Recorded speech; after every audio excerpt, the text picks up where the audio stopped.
तो unit number 2 के review exercise का हम लोगों ने क्वेश्चन नंबर 1 और क्वेश्चन नंबर 2 जो है वो पार्ट 1 में देख लिया था।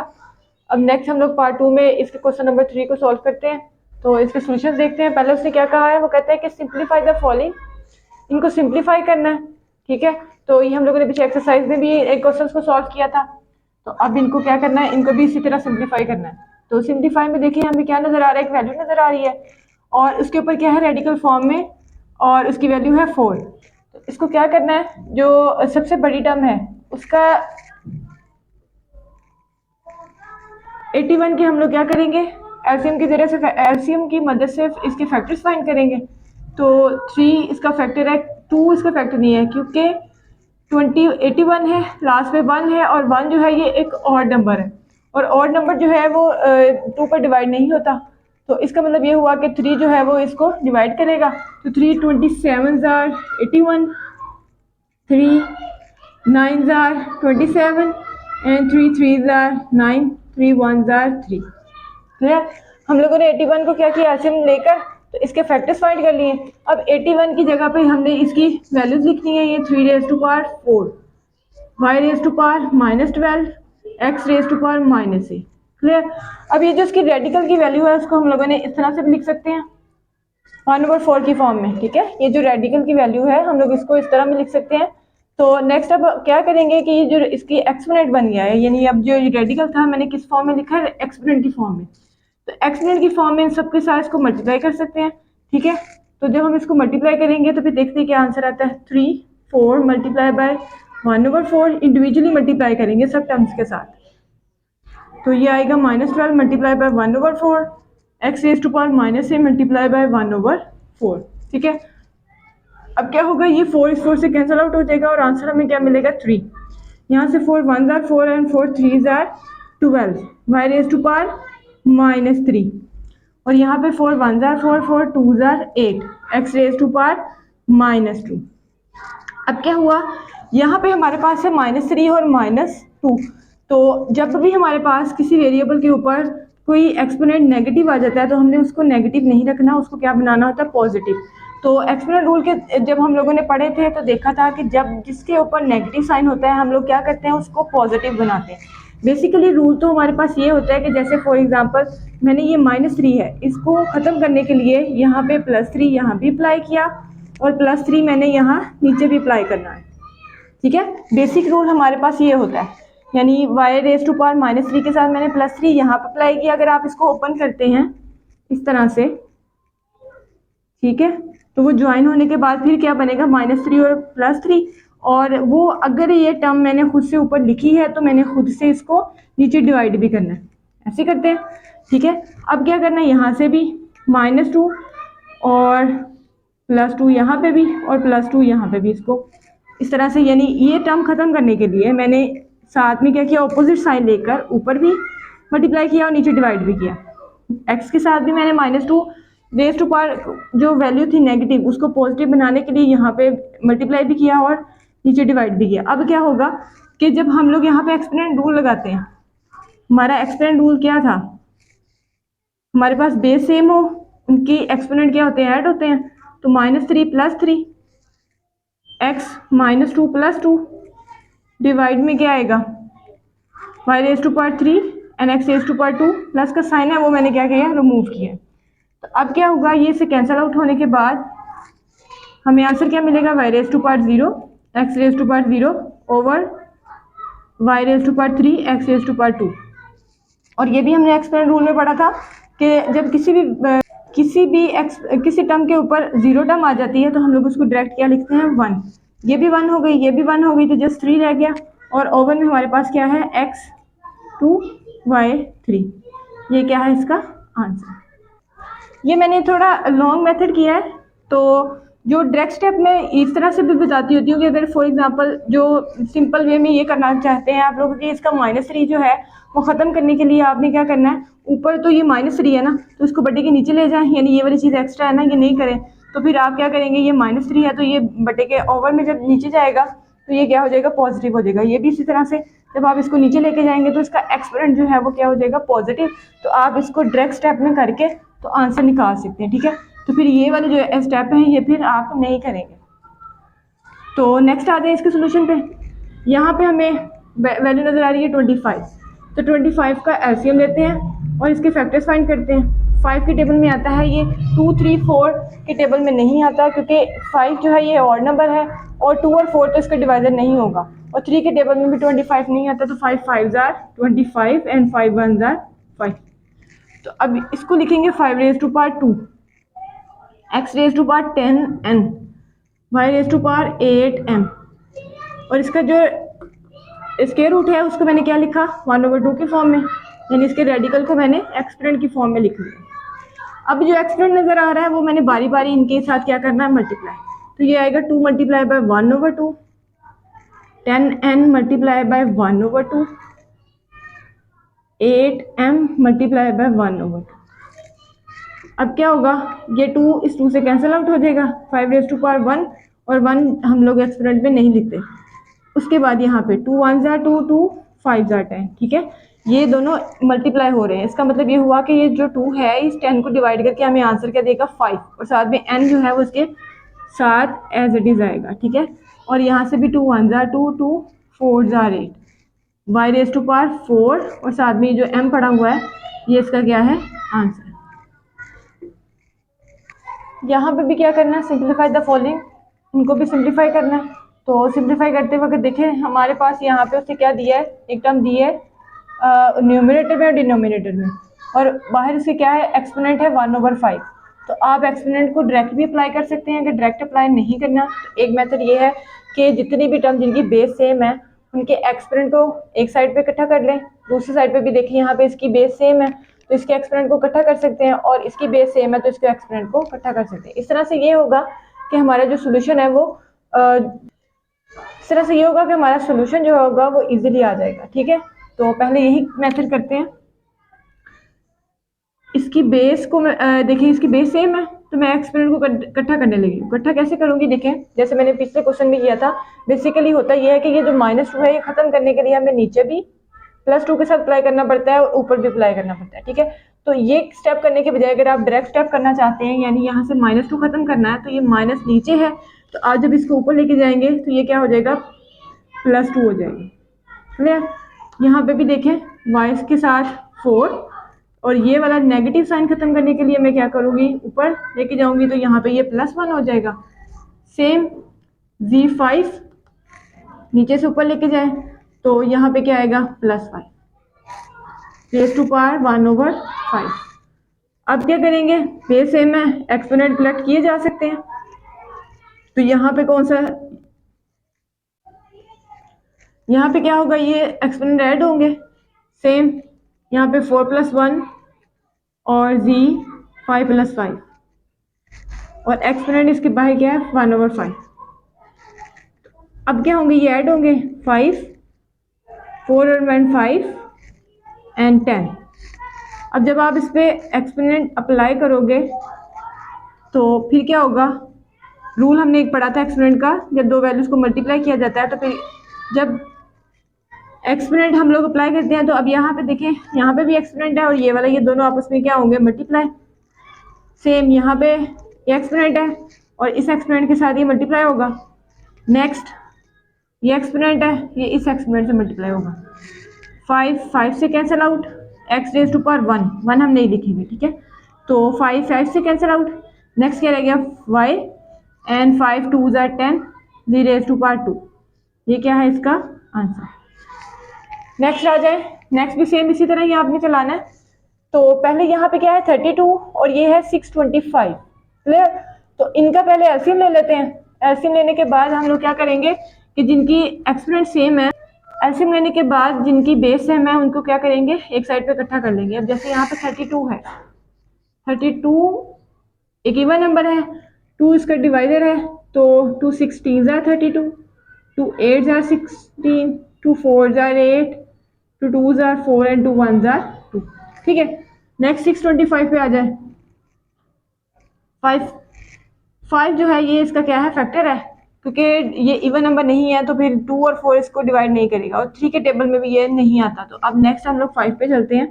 5 1s are 5, यहाँ से हमने एक टर्म कैरी दी है यहाँ पे 12, 5 2s are और 5 5s are 25, नेक्स्ट अगेन 5, 2 ज़ार 10, यहाँ से 2 जो रिमाइंडर होगा वो कैरी देंगे 25, 5 5 ज़ार 25, नेक्स्ट 5 5 ज़ार 25 एंड 5 1 ज़ार 5। ठीक है, तो अब क्या करेंगे, इनको एक्सपोनेंट की फॉर्म में लिख लेते हैं, क्योंकि हम लोगों ने जो फैक्टर्स इसके निकाले हैं वो इस तरह लिखे जा सकते हैं 1 2 3 4 and 5, x raised to power minus 6, y raised to power minus 4, z as it is. Next 5 raised to power 4, x raised to power 4, y z minus 4, और यहाँ पे ये 2/5। ठीक है, अब क्या करेंगे, यहाँ से हम लोगों ने जो जिनकी बेस सेम है उनके एक्सपेरिमेंट को एक साइड पे करना है। अगर मैं नीचे से इसको ऊपर लेके जाती हूँ तो ये भी नेगेटिव ये भी नेगेटिव, तो आंसर हमें मिलेगा -10। ठीक है, -10 मिलेगा, तो फिर क्या करना पड़ेगा, उसका साइन जो है नेगेटिव से वो पॉजिटिव करने के लिए हमें ऊपर से इसको फिर नीचे लेकर आना पड़ेगा। तो बेहतर यही है कि जो नेगेटिव वाली टर्म है उसको आप हमेशा पॉजिटिव की तरफ लेके जाएं। ठीक है, जो नेगेटिव वैल्यू है उसको हमेशा आप कहाँ लेके जाएं, पॉजिटिव की तरफ। 2/5 एज इट इज रखें। उसके बाद आप देखें यहाँ पे ये x भी नीचे चला जाएगा, y भी, क्योंकि ये भी नेगेटिव है ये भी नेगेटिव है, ये नेगेटिव है तो ये ऊपर चला जाएगा, इसकी ऊपर एक्सपोनेंट जो है वो 1 है, तो जब ये नीचे से ऊपर जाएगा तो वो 1 + 4 ओवर में 5 raised to power 4, x raised to power 4, और यहाँ से देखें ये नेगेटिव है तो नीचे आके +6, यहाँ पे y को भी इकट्ठा करेंगे, इसकी पावर है 1 और इसकी पावर है +4। क्वेश्चन जरा एक दफ़ा फिर से देखें, यहाँ पे मैंने क्या किया है, बेस को इकट्ठा किया है, यहाँ नेगेटिव सी तो मैं इसको कहाँ ले गई, नीचे। ठीक है, y यहाँ पे भी ये देखिए ये नेगेटिव था तो ये मैं कहाँ ले गई, नीचे। यहाँ z नेगेटिव था तो z को मैं कहाँ ले गई हूँ, ऊपर। बाकी टर्म को मैंने कुछ नहीं किया। नेक्स्ट देखें 2/5। अच्छा, अब नेक्स्ट आएगा 2 raised to power 5, z raised to power 5 over 5 raised to power 4, x raised to power 10 and y raised to power 5। अब एक्सपोनेंट अप्लाई करें तो ये आएगा 2 raised to power 5 multiply by 1/5, z raised to power 5 multiply by 1/5 over में 5 raised to power 4 multiply by 2/5, x raised to power 10 2/5,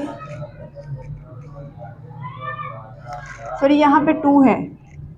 ठीक है, तो यहाँ पे भी 2 आएगा, यहाँ पे भी 2 आएगा, और यहाँ पे क्या आएगा, y 2 5 मल्टीप्लाई बाय 2/5।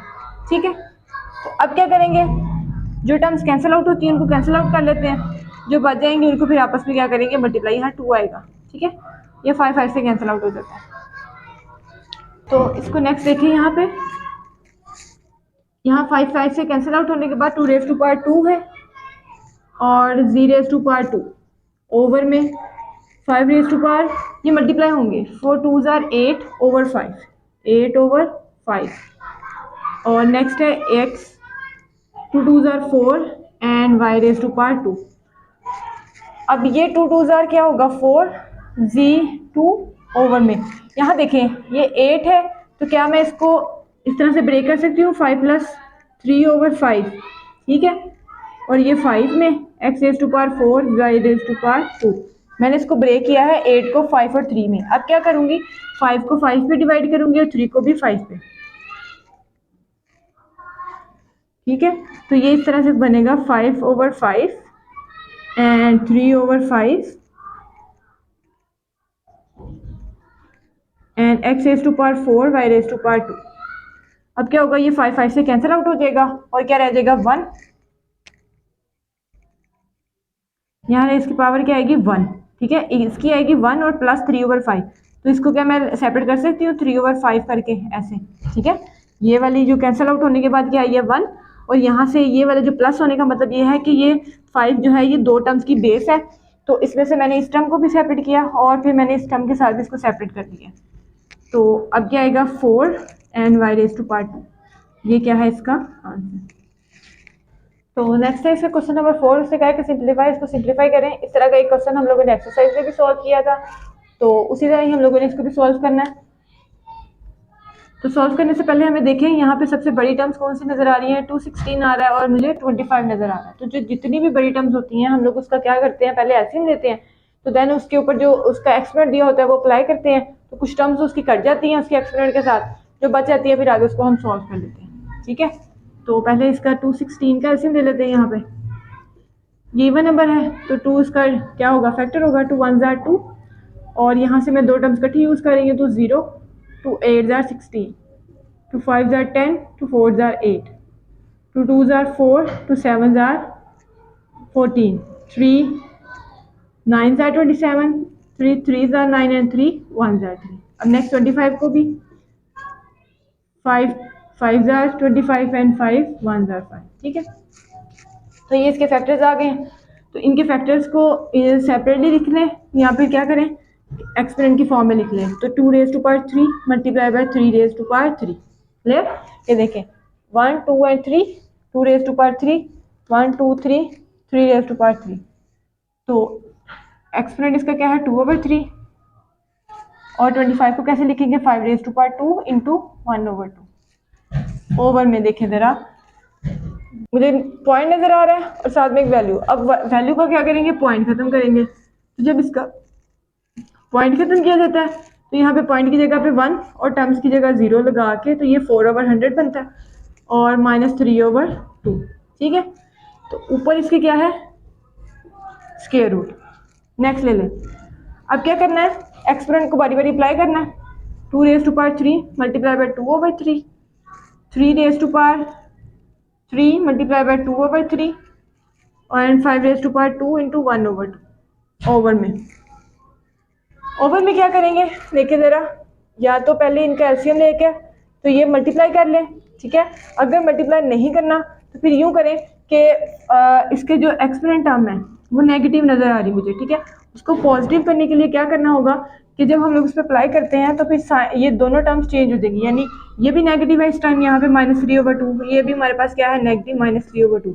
अगर मैं 100 को ऊपर और 4 को नीचे ले जाती हूँ सिर्फ इसलिए कि इसका एक्सपोनेंट जो है वो पॉजिटिव हो जाए, तो तब भी आप इसको इजीली सॉल्व कर सकते हैं। तो वो 4 जो है वो इससे कैंसिल आउट हो जाएगा, देन क्वेश्चन आपका और भी ईजी हो जाएगा। तो दोनों तरीक़े से मैं आपको समझा देती हूँ। यहाँ देखिए ज़रा, अगर तो मैं इसका एक्सपोनेंट नेगेटिव है उसको पॉजिटिव करने के लिए 100/4 करूँ तो इसका एक्सपोनेंट देखें हम लोग ऐसे कहते हैं ना, देखिए यहाँ पे भी नेगेटिव है यहाँ पे भी नेगेटिव है, तो ये पॉजिटिव करने के लिए इसको ऊपर और उसको नीचे ले जाऊंगी और ये क्या हो जाएगा 3/2। तो ये 4 इसका फैक्टर है तो 4 इसको क्या करेगा डिवाइड करेगा। ठीक है, तो जब ये 4 इसको डिवाइड करेगा, पहले तो यहाँ से कैंसिल आउट करें ना, पीछे क्या रहेगा 2 raise to power 2, 3 raise to power 2 and 5 over में देखें 4 जब इसको कैंसिल आउट करेगा तो हमारे पास आंसर क्या आता है 25, 4 25 जार 100, 3/2। ठीक है, तो अब क्या करेंगे यहाँ से ये 2 इससे कैंसिल आउट, ये 2 इससे कैंसिल आउट। क्लियर, तो ये क्या होगा 2 बाहर आ जाएगा 3 भी बाहर आ जाएगा, ऐसे ही है ना। अगर इस तरह से करना इस तरह कर ले, अगर अभी ऐसे नहीं करना इसको ऐसे ही चला लें और बाद में फिर इसका क्या करेंगे, ये जो इसका रेडिकल फॉर्म है उसको हम लोग एक्सपोनेंट की फॉर्म में लिखकर फिर इसको मल्टीप्लाई कर लेंगे। ठीक है, तो चले फिर आगे। नेक्स्ट हमें क्या नज़र आ रहा है स्क्वायर रूट 5 नज़र आ रहा है। ठीक है,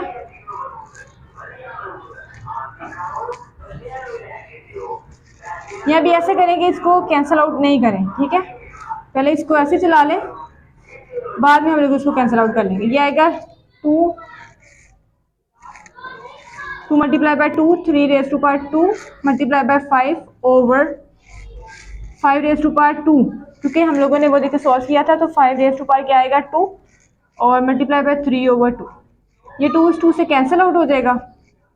ठीक है, नेक्स्ट देखिए यहाँ आएगा, अब स्क्वायर रूट जो है ये इससे और ये इससे कैंसिल आउट करके 2 मल्टीप्लाई बाय 3 बाई लें और यहाँ पे इसकी पावर है 5 और ओवर में क्या है 5 रेज़ टू पावर 3 और इसके ऊपर एक्सपोनेंट पड़ा हुआ है।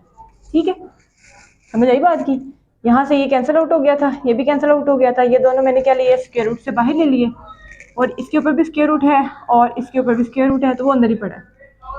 अब नेक्स्ट क्या करेंगे, एक्सपोनेंट बेस सेम है, एक्सपोनेंट इकट्ठा कर लें तो या फिर ऐसे कैंसिल आउट कर लें। लेकिन अगर एक्सपोनेंट रूल अप्लाई कर रहे हैं तो एक्सपोनेंट रूल अप्लाई कर रहे हैं। ठीक है, तो ये 1 ओवर क्या हो जाएगा हमारे पास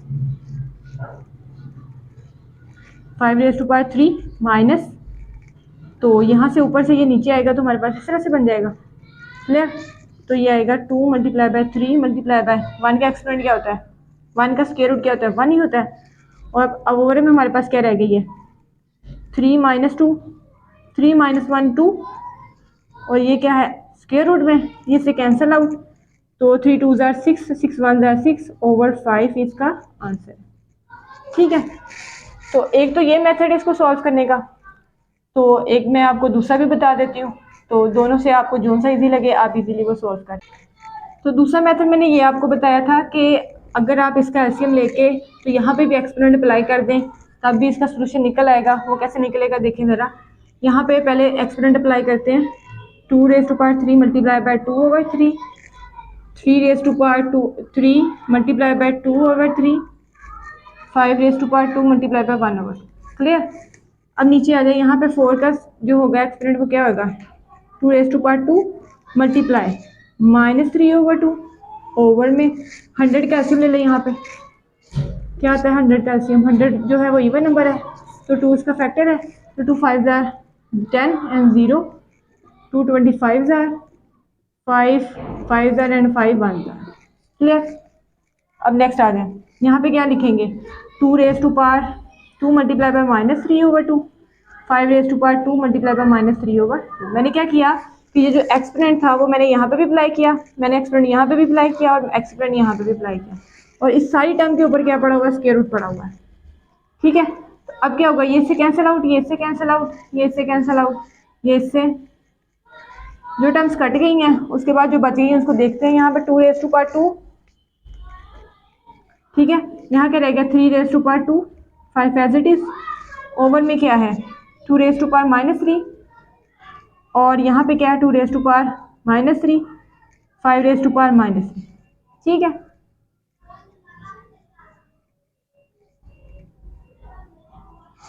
ये टर्म्स बच गई हैं। अब क्या होगा, ये टर्म इससे कैंसिल आउट, ये टर्म मेरे पास क्या है नेगेटिव में, इसको पॉजिटिव करना है, तो पॉजिटिव करने के लिए मुझे क्या करना पड़ेगा ऊपर लेके जाना पड़ेगा, तो मैं इस टर्म को ऊपर लेके जाऊंगी, तो मेरे पास क्या है 2 raise to power 2, 3 raise to power 2 multiply by 5, over में क्या है 5 रेज़ टू पावर 3। क्लियर? इसके ऊपर क्या है स्क्वायर रूट पड़ा हुआ है। अब क्या करेंगे, यहाँ से बेस इसको साथ साथ चला लें। ठीक है, तो यहाँ पे क्या करेंगे, बेस सेम है, एक्सपोनेंट इकट्ठे किए जा सकते हैं। अगर मैं इसको ऊपर लेके जाती हूँ फॉर एग्जांपल, तो यहाँ पे ये पॉजिटिव है, ऊपर जाकर नेगेटिव, आंसर मुझे नेगेटिव मिलेगा, मुझे फिर नीचे लेकर आना पड़ेगा। तो मैं इसको क्या कर रही हूँ कि छोटी टर्म को बड़ी टर्म की तरफ लेके जा रही हूँ, तो फिर आंसर मेरे पास क्या आएगा पॉजिटिव आएगा। तो अब यहाँ से ये कैंसिल आउट, यहाँ से ये कैंसिल आउट, इसके ऊपर अभी पड़ा है स्क्वायर रूट, अभी इसके ऊपर पड़ा है। ठीक है, तो यहाँ से जब आप इसको सॉल्व करेंगे 3 माइनस 1 करके 2, वो 2 से स्क्वायर रूट से कैंसिल आउट, तो ये आ जाएगा 3 2 ज़ार 6 ओवर 5। इस तरह से भी आप इसको सॉल्व कर सकते हैं। ठीक है, जैसे आपको इजी लगे उस मेथड से आप इसको सॉल्व करें। तो नेक्स्ट है जी क्वेश्चन नंबर 5। यहाँ पे भी उसे कहा कि सिंप्लीफाई, इसको सिंप्लीफाई करें। तो इस क्वेश्चन को जब हम लोगों ने सिंप्लीफाई करना है तो देखें यहाँ पे क्या है, हमें फ्रैक्शन में वैल्यू नज़र आ रही है, एक्सपोनेंट में वैल्यू नज़र आ रही है।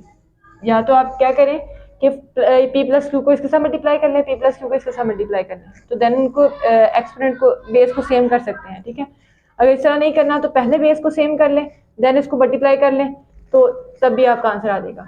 तो बेटर यही है कि आप पहले बेस को सेम करें, जो बेस सेम है उनको इकट्ठा कर लें। जैसे a raise to power p है, तो इसकी बेस को जब हम लोग नीचे से ऊपर लेके जाएंगे तो ये नेगेटिव में हमें आंसर देगा, तो यहाँ पे क्या है p प्लस क्यू। ठीक है, तो यहाँ पे भी सेम इसी पैटर्न पे ये आएगा q माइनस आर, और एक्सपोनेंट क्या है इसका q प्लस आर, डिवाइड हो रहा है 5। ठीक है, ये दो टर्म्स आपस में क्या हो रही हैं मल्टीप्लाई, तो जब मल्टीप्लाई होती है बेस सेम होती है तो उसके एक्सपोनेंट क्या होते हैं add by exponent rule. Clear? ये बाहर इसका एक्सपोनेंट पड़ा है। इन तीनों टर्म्स पे एक फॉर्मूला अप्लाई हो रहा है, वो फॉर्मूला मैं यहाँ पे साइड पे लिखती हूँ। अगर आपके पास एक टर्म a प्लस बी है, दूसरी है a माइनस बी, तो हम लोग इसको मल्टीप्लाई करते हैं तो आंसर हमारे पास डायरेक्ट आता है a square minus B square. Clear? तो जब भी आपके पास एक वैल्यू प्लस में और एक माइनस में, सेम टर्म है ना, यहाँ पे a प्लस बी है, ये a माइनस बी है, तो जब आप इसको मल्टीप्लाई करते हो तो आंसर हमें क्या मिलता है ए स्क्वायर माइनस बी स्क्वायर। अगर आप इसको मल्टीप्लाई करके देख भी ले तो क्या होगा कि वो जो सेंटर वाली दो टर्म्स होंगी वो कैंसिल आउट हो जाएंगी और आंसर हमें डायरेक्ट यही मिलेगा। तो ये एक फॉर्मूला ये आपने याद रखना है। आंसर कभी वो फॉर्मूला इस तरह से देगा और कभी आपको इस तरह से देगा, तो ये दोनों तरह से आपको सॉल्व करना आना चाहिए। ठीक है, इसको मल्टीप्लाई करके भी मैं आपको बता देती हूँ। जैसे फॉर एग्जांपल अगर मैं ए को इस ए से मल्टीप्लाई करती हूँ तो ए स्क्वायर, ए को बी से मल्टीप्लाई करती हूँ तो ये plus minus minus A B, clear, plus plus plus, ठीक है, और ए बी को मल्टीप्लाई करेंगे ए बी आएगा, minus minus plus minus and B square. तो अब क्या हुआ, ये plus minus cancel out, answer फिर भी हमें क्या मिला, A square minus B square. फिर यहाँ पे हमें एक वैल्यू देखिए सेम है, ये ए कंसीडर कर लें, ये बी कंसीडर कर लें, तो ये एक दफ़ा ए प्लस बी है और ये आपके पास ए माइनस बी है, तो मैंने डायरेक्ट क्या लगाना है, ए स्क्वायर बी स्क्वायर। तो यहाँ पे इसको हमने ए कंसीडर किया, बी, तो फिर हमने क्या लगाना है यहाँ पे, पी स्क्वायर और Q square minus Q square, ऐसे ही है ना। पी प्लस क्यू को ए बी कंसीडर किया हुआ है और बी माइनस क्यू को ए माइनस बी, तो वो ए स्क्वायर बी स्क्वायर था, यहाँ पे पी स्क्वायर क्यू स्क्वायर आ जाएगा। यहाँ पे भी हमने यही फॉर्मूला लगाया है, ठीक है। तो यह देना Q square minus R square, divide में है तो ये वैल्यू हम लोग इसको डायरेक्ट डिवाइड में लिख लेते हैं इस तरह से, 5 A raise to power P square minus R square, ठीक है। अब एक्सपोनेंट को इकट्ठा किया जा सकता है, ठीक है। अब बेस को क्या किया जा सकता है, ये बेस ये और ये सेम है तो इनको हम इकट्ठा कर सकते हैं। कैसे इकट्ठा करेंगे देखिए ज़रा, यहाँ पे है P square minus Q square, ये मल्टीप्लाई हो रही हैं तो इनका क्या होंगे, एक्सपोनेंट ऐड होंगे तो साइन हमने चेंज नहीं करने, इसके साथ कोई साइन नहीं है, मैंने प्लस लगाया, यहाँ माइनस है तो मैंने माइनस ही रहने दिया। लेकिन यहाँ फ़र्क पड़ेगा, जब हम लोग नीचे से टर्म ऊपर लेके जाएंगे तो उसकी एक्सपोनेंट क्या हो जाती है, नेगेटिव, तो नेगेटिव होने की वजह से ये नेगेटिव हो जाएगी, ठीक है, और ये क्या हो जाएगी, पॉजिटिव, ठीक है। ये मैंने एक डायरेक्ट स्टेप किया है, अगर आप इसको डिटेल में करना चाहते हैं तो इस तरह से कर लें। ए रेज़ टू पावर अब नीचे से ऊपर गया है तो यहाँ पे negative P square minus R square आता है, ओवर में क्या है इसके 5 पड़ा हुआ, क्लियर। तो नेक्स्ट देखें, अब क्या होगा, ये इससे कैंसिल आउट हो जाएगा, A raise to power P square minus R square रह गया यहाँ पे, ये देखें ना, ये और ये, और जब मैं ये नेगेटिव इस पर अप्लाई करूँगी तो फिर क्या आएगा, माइनस, और बेस मैंने क्या बेस को क्या किया है, इकट्ठा किया है, तो ये आएगा P square plus R square, over में क्या है 5, जस्ट 5 है। अब ये पी स्क्वायर से कैंसिल आउट, ये minus R square plus R square से कैंसिल आउट, तो ए रेज़ टू पावर क्या रह गया, 0 ओवर 5, और जिसकी भी बेस की पावर 0 आ जाए हम क्या लिखते हैं उसकी जगह 1 ओवर 5, ठीक है। तो ये इसका क्या है, सोल्यूशन। तो क्वेश्चन नंबर 6 पे आए, देखें यहाँ पे भी उससे क्या क्या है, इसको क्या करें, सिंप्लीफाई करें। तो हमें यहाँ पे क्या नज़र आ रहा है, बेस एक्सपोनेंट नज़र आ रहे हैं, ठीक है। तो पहले क्या करें, एक साइड पे ये जो जितनी ब्रैकेट्स हैं उनमें ब्रैकेट्स में पहले उनके एक्सपोनेंट को इकट्ठा कर लें, यानी बेस को इकट्ठा कर लें, यहाँ पे भी यहाँ पे भी, और फिर देन उन सारे सारे क्वेश्चन में मुझे क्या नज़र आ रहा है, ए ही नज़र आ रहा है बेस में, तो फिर सारी ए को क्या करेंगे, उनके एक्सपोनेंट को इकट्ठा कर लेंगे। तो अब देखें यहाँ पे है 2l, ठीक है। तो जब मैं इस बेस को ऊपर लेके जाऊंगी तो क्या होगा, ये माइनस एल और माइनस एम हो जाएगा, यहाँ पे भी 2m, ये जब ऊपर जाएगा तो ये यहाँ पे A raise to power minus M minus N, ठीक है, ये भी नेगेटिव है और ये भी नेगेटिव है, A raise to power 2n A raise to power minus N and minus N, यानी ये दोनों टर्म्स ऊपर गई हैं तो नेगेटिव में।